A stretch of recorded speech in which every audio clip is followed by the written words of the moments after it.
Okay, so here's the big debate. GS1, formerly called UCC, they underwent a lawsuit in 2002. Up to that time, if I was to buy a barcode, I got to use it for life. Well, in 2002, they said, I have an idea. You know, we should probably charge people an annual rental fee. That way we have a big scalable business model. Well, the problem with that is a lot of people got upset because when they bought the barcode, they expected to have that barcode for life. Therefore, they got sued. And the people won. And so GS1, formerly known as UCC, could no longer charge a rental fee for the barcode. So here's what you need to understand. If you get a barcode that was created after 2002, which means if you go to GS1's website, all of them were created after 2002, you will have to pay a rental fee. We still recommend you use GS1 only for your UPC barcodes because that is what Amazon recommends. But if you got your barcode from something like nationwidebarcodes.com, they're actually just as legit. In other words, GS1 is not regulatory, they're not a federal organization, they're not the standard. I hate to say it, but no one is the standard on this topic. They want to position themselves as a standard. Of course they do. We all do, because then, hey, it's more money and I grow my business. But the truth is, it's a closed deal between the manufacturer and the retailer. Here's what you can do. If you get a barcode from another website like nationwidebarcodes.com, that code was published or created before 2002, you will only pay for it once. And it does work on Amazon currently at the time of this recording. I've tested it multiple times. It works. But could the day come where Amazon actually does check those codes and find that they're not created by GS1? They could. And could they later remove your listing? They could. Could they suppress your listing? They could. Could they suspend your Amazon account? Oh no, they could. For safety reasons, I highly recommend you only get it from GS1. Now, one more thing to think about. I know it seems like a lot of money up front, but this is an investment in your business. This is an investment. I'm assuming you want to not just make $1,000 a month, but 5, 10, 20, 30, 40, 50, 100,000 a month. All of a sudden, the cost of a barcode is like nothing. It's petty cash. So keep that mindset as you go into your business. The more you invest in your business and take care of it, the more it will take care of you. Here we go. Join me as I show you how to get barcodes from the GS1 portal. And now we begin. The first step you're going to take is you're going to go to gs1.org and you're going to click this big orange button right here called Get Your Barcodes. From here, you're going to click on Get a Barcode from GS1 US. And remember, a barcode for the United States or Canada is going to be a UPC. And for all other countries, it's going to be an EAN, which stands for European Article Number. But you're getting a UPC, a Universal Product Code, if your product's being sold in the US or Canada. You have three options here. This is only what you would take if you already got your prefix, your company prefix. That's a special code. Typically, it's 6 digits that identifies your brand that owns the product. Assuming you don't have that, this is where you're going to start. So you're going to click on this one. It's going to take you to a page to first estimate, well, how many barcodes do I need? Now, this is really simple. You just do what's called Access the Barcode Estimator. And let's say you're planning on launching 2 products in the next month. What I would do is guesstimate out how many products, and that includes variations. So if you have like a red pirate coffee mug and a green pirate coffee mug, you need a separate barcode for each of those. So assuming you're gonna do 2 this month, I would ask yourself this question, well, how many do I plan in the next year? Let's just assume it's under 10. Most Amazon sellers, when they're starting out, they're not gonna launch more than 10 products in a year. They may even only do 2 or 3, and that alone can make you a ton of money. So if I type, let's just say 9, for example, and then the next question is input the number of products you plan to barcode in the next few years. In fact, just for fun, let me do this first. So let's say right now we want to launch 2, but over here I plan on doing 7 more. I hit calculate, and you're going to see it's going to give me the prefix capacity of 1 to 10. In other words, when I get this prefix, it will allow me to launch 1 to 10 products. Now, if you're a larger company or you plan on growing a lot faster, and let's say you're going to launch 2 products right now, but over the next 2 to 3 years, you plan on launching 20 products, just for fun, let's say 18. I hit calculate, and boom, now you can see the initial fee is $715 for all 18 of these products. For simplicity's sake, I'm going to keep this down to 7. I'm gonna hit calculate, and I'm gonna assume I need, actually, you know what, let's go ahead and go all the way to 10. So we're gonna stay within that first tier. So there we go, I need 10 barcodes. Let me close this, and let's come down here for pricing. Now notice that To get 1 to 10 barcodes that you need, it costs you $250. To get 1 to 100, it costs you $750. There is an annual renewal fee, and this fee right here allows you to continue to use that code each year. Otherwise, your prefix could be assigned to a different brand. I know for some of you guys watching this, you might think, hey Seth, this is a lot of money. This is another expense.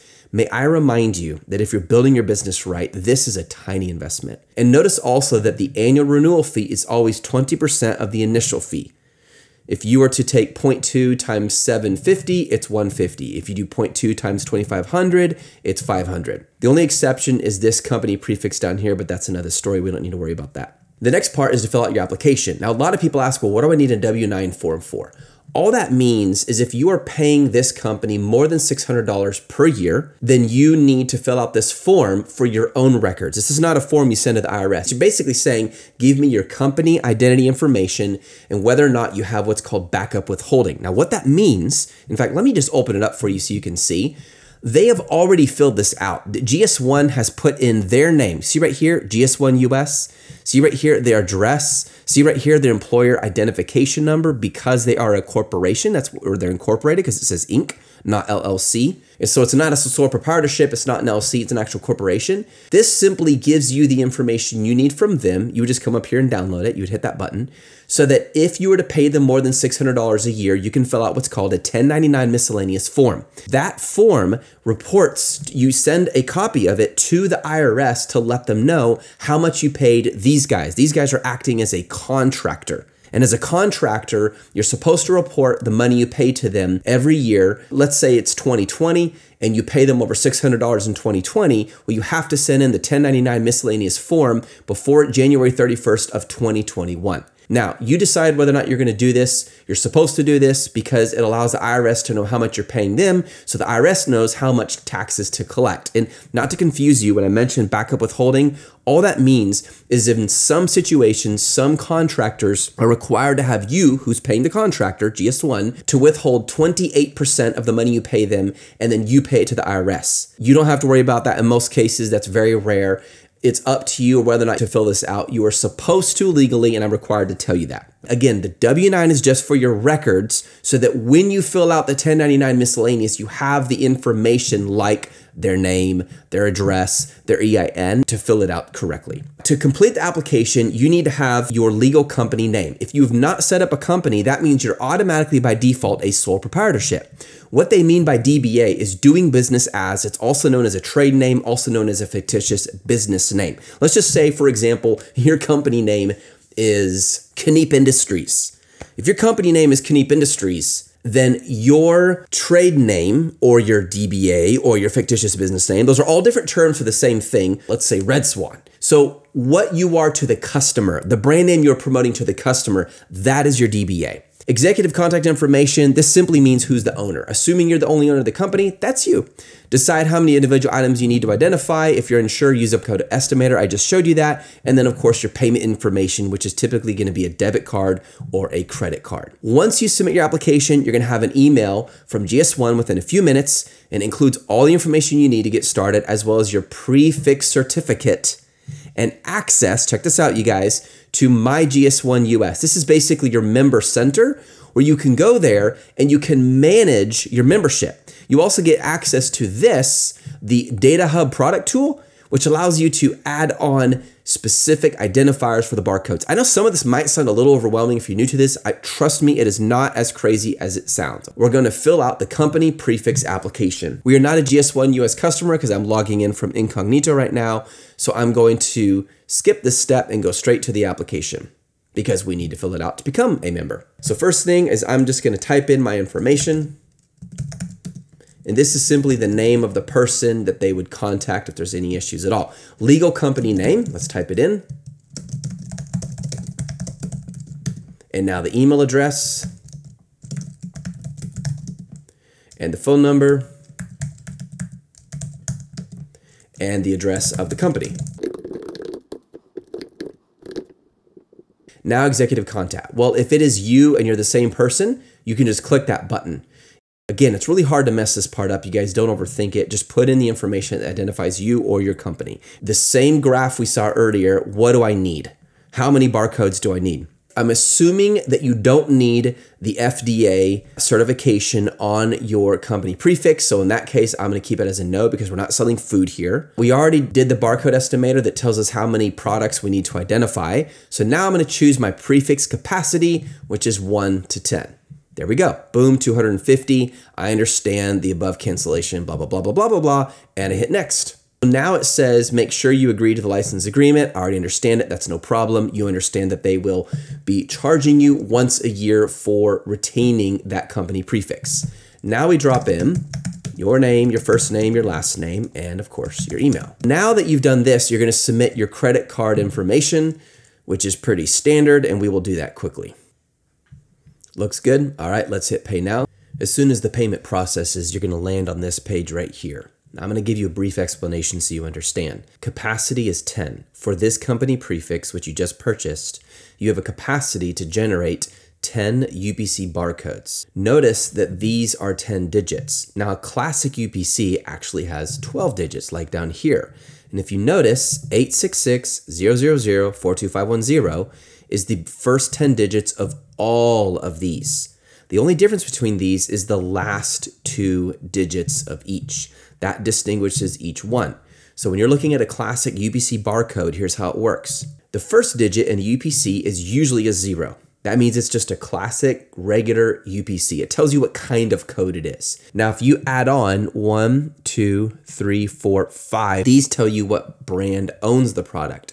And then if you look at these next 5 digits, 1, 2, 3, 4, 5, this is unique to your product ID. And the final one is simply a check digit. When you receive your welcome email from GS1, you're going to notice several links. The most important is the Online Member Center, which is right here. Now, if you were to click on this, My GS1 US, it'll take you straight here. This is sort of like your hub where you can get everything else you need. The second link they're going to talk about is the GS1 US Data Hub. Now, you can get there from the main link just by clicking Access right here, which will take you to it here. The reason why the Data Hub is so important is this is where you can create new GTINs with your company prefix. The third most important link I recommend you have at your fingertips is the GS1 company database. Let's say, for example, you're trying to understand who this company is with Teton Sports. Who are they? What do they do? You can actually use this database, assuming they got their GS1 or their GTIN or UPC or EAN from GS1, and find information on the company, sometimes even their manufacturer. And I'm going to show you how to do that. It's really fascinating.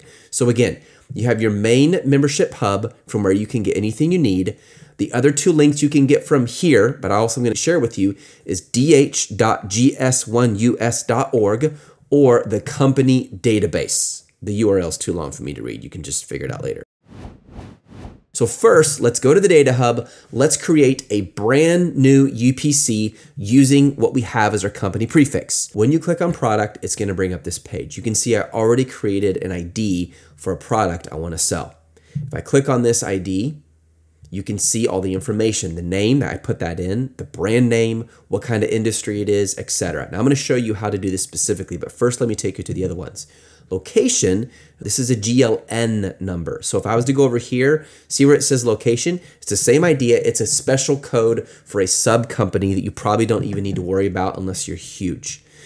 Okay, the next area is company, which they remain unclickable unless you get a higher grade membership and you don't need it. Report is if you want to generate reports on your GLNs, which is the same as your location numbers. And administration is if you want to add sub-user access. Let's say you have a team, you want them to have a certain level of access. You can assign role assignments. You can look at different options. So let's go back to product under the Data Hub. Now let's add a new one. So I'm going to hit add new, and you're going to see it automatically fills some of these, but what about this?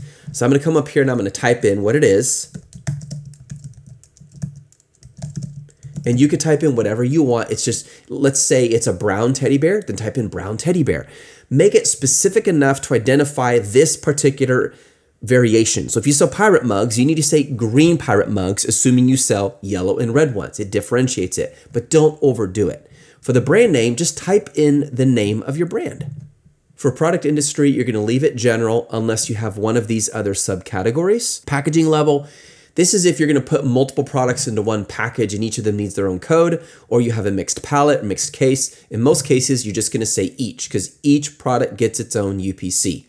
Assuming that you are selling in English and you speak English, leave that as it is. SKU, this is internal. You can put in whatever code you want. Each product, you can have your own internal code to identify that product. And on Amazon, your Seller Central account, you can also put in the exact SKU you want, which is really nice. Do not select, is this item variable measurable? It's a very weird exception. I'm not going to go into it right now. And then here is, can the item be purchased by the consumer? Well, of course it can be, and you're good there. All of this is good. You are going to select the save button. So now it's been saved. Now you have the option to select auto assign GTIN or from a reserved, assuming you reserved a code or you want to do it manually. You're going to select auto assign. So now that you've auto assigned it, it has given you a UPC code. Notice this is 12 digits, this is 14. Remember I said UPC is a subcategory of your global trade item number. Your universal product code is a subcategory. That is why your global trade item number has 2 zeros in front of it. When you add the listing to Amazon, you are going to leave off the 2 front zeros, select the UPC in the drop down for product ID as UPC. If you put it in as a GTIN, then you need to include the 2 zeros at the front. Now, the reason they give you pre-market status allows you to preview your barcode before you finalize it and select the in-use option. Your company prefix, notice it says 8 out of 10. It's simply saying that you have 8 out of 10 left. You get a total of 10. Now you have 8 out of 10 left because this is the second one. So I'm going to come over here. I'm going to hit save. Okay, now that it has been saved, I have the option to look at my barcode. Now, before we go there, let me show you what these other tabs mean. And by the way, notice this entire listing, or I'm speaking Amazon terms, this entire code, this whole page is devoted to this one product with your GTIN number. Also your UPC number, which would be these numbers minus the 2 zeros up front. There's your UPC. If you add on those 2 zeros, it's your GTIN. Additional information, you don't need this unless you're going to be selling in a brick and mortar store or you have trade partners, distributors who are going to use an API to access this data to put it into their system for the point of sale system. So I'm assuming you don't need this for now. Hierarchy is based on if you have subcategory products. History is just the history of what you've done with this product. And then of course you have your barcode. Remember back here under product detail, we did pre-market, watch. When I come back here to barcode, I have the option to preview the barcode. I want to make sure it's good. So here it is. And at classic barcode, this would be your company identifier. Then I have this to identify the product, and then I have my check digit. If you're good with it, and you can, by the way, you can download it as well. And then you can come over here, you can open it up. Boom, there it is, see that? Now that I know it's good and I like it, I come back to product detail, I come down here, I select this and I say in use and I hit save. Now watch what happens.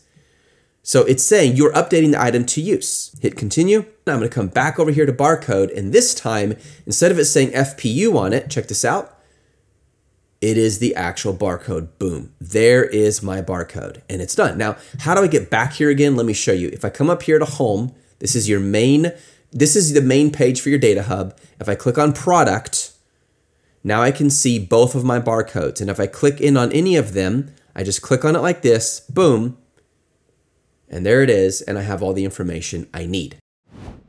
Let me show you how to use the company database. This is super cool. Let's say this is one of your competitors, Teton Sports. I'm sure Teton loves me talking about them as an example. They actually have a really cool homepage for their Amazon store. Let's say I find one of their products. Here it is. And I'm going to come up here and grab their ASIN. So I copy that ASIN. I come back over here.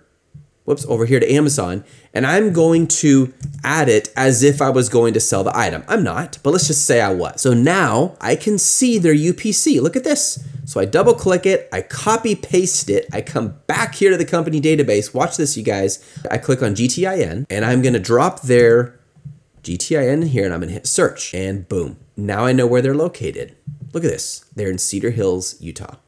Sometimes you'll get even a lot more information than this. Now, of course, keep in mind, not all companies are going to use GS1. Some do, some don't. It's perfectly fine. Most do now because Amazon has made them the official standard. Guys, I hope that's extremely helpful to you as you figure out how to manage your GS1 account for your online business. right below and tell me where you found your UPC code. I would love to know. In fact, I will jump in this pool right now if you like this video and subscribe. But Seth, how are you gonna know if people like or subscribe or not? Oh, that's a good point. Okay, I'm doing this because I trust you. Woo!